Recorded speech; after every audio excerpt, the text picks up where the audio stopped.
How you doing? So, another episode, the Mortgage Minute, okay? It's going to be episode 2, and this is actually going to be kind of a series because there's so much to go over. I could make an hour video on this one. So, we're just going to, we're going to start with part 1, and we'll kind of take it from there and see how it goes. Now, what we're going to be talking about is getting pre-qualified for a loan. And the reason I say it's going to be a multi-part series is, we're going to be talking about, Joe average borrower who's doing conventional, down payment assistance, that's your loan. We'll do another one for FHA and another one for conventional without down payment assistance. Very similar, but a couple of things that are going to be different, especially on the document requirements, for W-2 versus 1099 versus self-employed. So let's start, we're going to do conventional, down payment assistance, W-2, okay? So let's start from the top. This, which I will add into the video, I'll kind of add this in as a frame somehow, figure that out. This is a pre-qualification form, okay?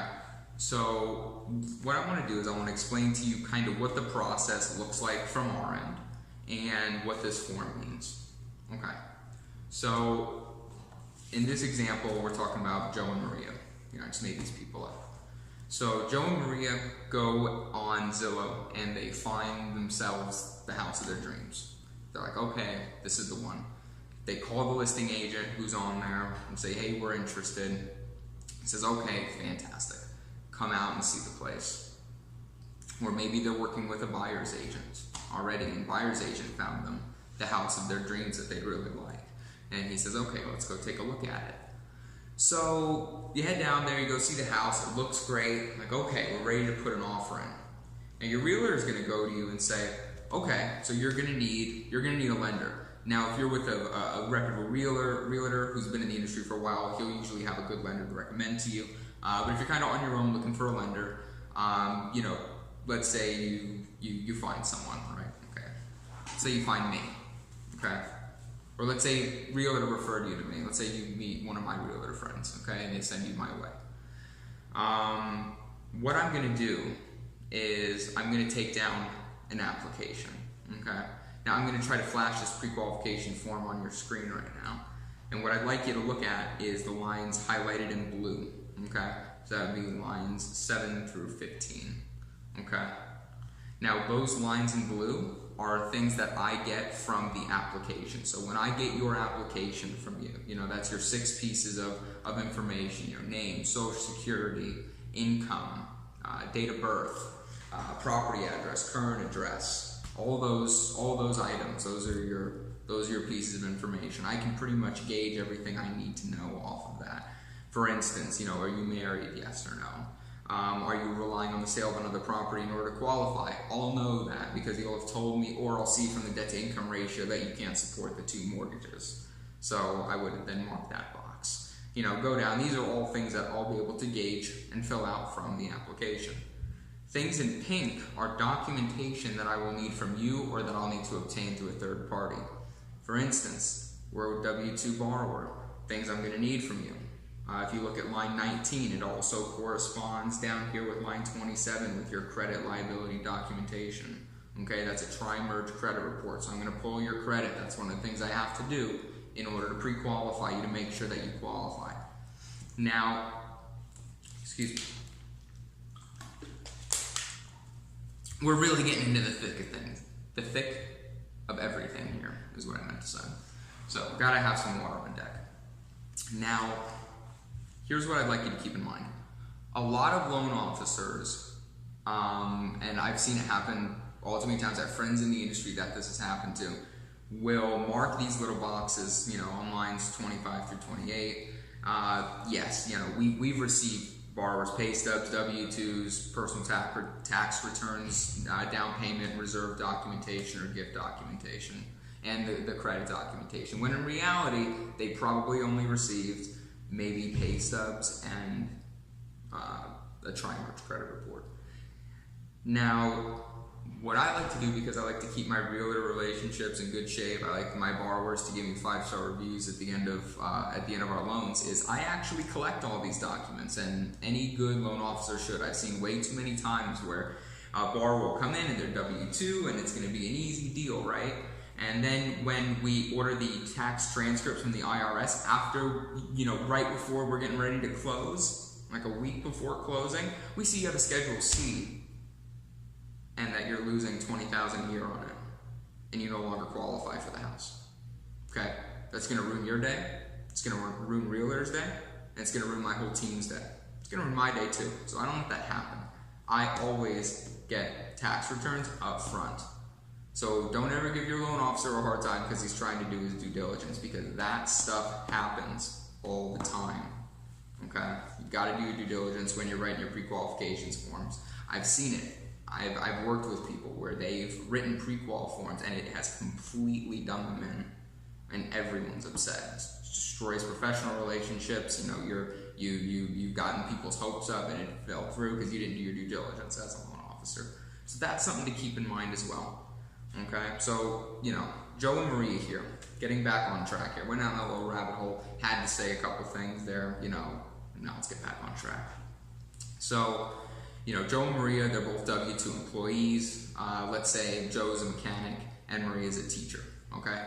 So what I'm gonna ask for them is their 2 most recent pay stubs, okay?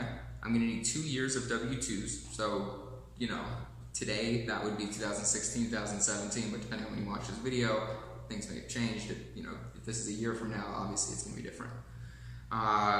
Personal tax returns. I'm going to get 2 years of those too, because if you owned a Schedule C last year and then just closed it out this year, well, that could be a problem. Okay, so I'm going to get 2 years of the tax returns too, just to cover us. Okay. Down payment and reserve documentation. As you remember, I said this was a conventional down payment assistance. So what is this with the reserve documentation? For down payment assistance, there are quite a lot of requirements, okay? So I'm gonna make sure that you qualify for that down payment assistance loan.